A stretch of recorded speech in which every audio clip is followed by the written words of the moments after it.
Yo, ang awiting ito ay hango sa totoong kwento. Kwento ng isang karanasan ng dalawang matalik na magkaibigan na dumayo ng trabaho sa Lucena bilang isang electrician. Alam kong hindi sapat ang isang awitin para sa lahat ng iyong kabutihan. Hayaan mo akong dito ibuhos ang aking kalungkutan. Listen. Tandang-tanda ko pa bumiyahe tayo pa Lucena.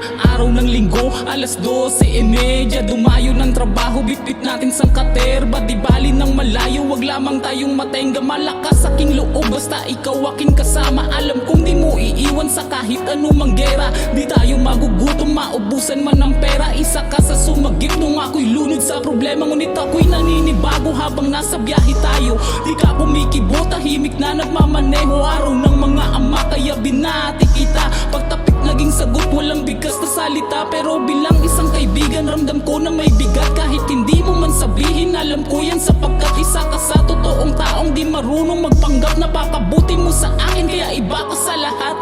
Ang binabagtas natin kahabaan ng kalsada, bigla kang nagyaya na manigarilyo muna, sabay sambit na burahin. Larawan nating magkasama, tinanong kita kung bakit sagot mo'y sumunod ka muna. Sa iyong mga sinabi ako ay naguluhan. Nagpasawalang kibo at hinayaan ko na lang. Ngayon tuluyang nasagot at lubos na intindihan. Isa pala yung pahiwatig, ba't di ko natunugan?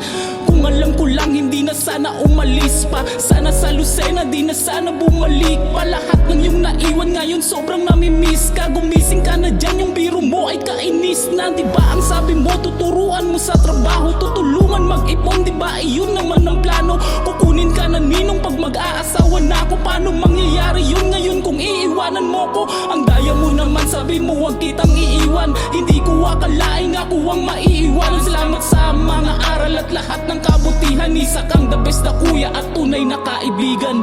Lumipas ang mga araw, palagi mo kaming pinapasaya.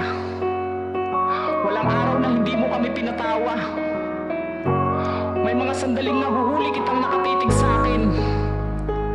Ngunit baka sa mga mata mo ang kalungkutan. Hanggang dumating ang araw ng Biyernes.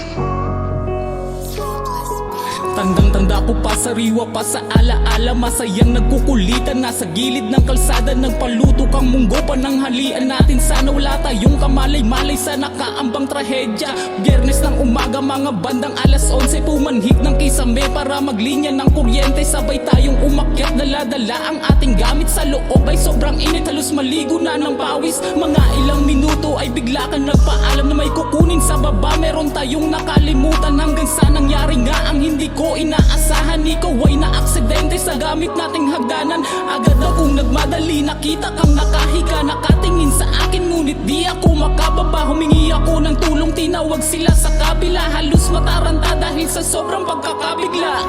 Sa ospital walang dala na pera, ang tanging dala ko lang yung CP ko na teka. Malapit ng malobot, wala pang signal sa Lucena. Gumawa ng paraan, makontak lang si Ate Cheska. Kayo ay nagkausap ngunit hindi katagalan. Kaligtasan mo pa rin ang masigit nating kailangan. Kahit pa nahihirapan, patuloy kang lumalaban. Bago mawalan ng malay, sabi mo huwag kitang iiwan. Kahit di mo sabihin, yun pa rin ang aking gagawin. Kasabay kita na umalis, sabay tayo na darating, sabay tayo na uuwi. Kaya ika'y magpagaling, hihintayin kita hanggang tuluyan ka nang magising. Ngunit bakit hindi sumang-ayon ng kapalaran? Pagsapit ng linggo, tuluyan ka nang namaalam. Bakit naman sobrang biglaan, di ka man lang nagpaalam? Sa mga laban ko sa buhay, di mo na masasamahan. Di ko inaasahan na ganito ang mangyayari. Minsan ka lang magbiro, pero bakit napakagrabe? Kung sinong nagpakabuti, sila patong nadadali. Salamat sa pagkakaibigan, nagmamahal ka libre.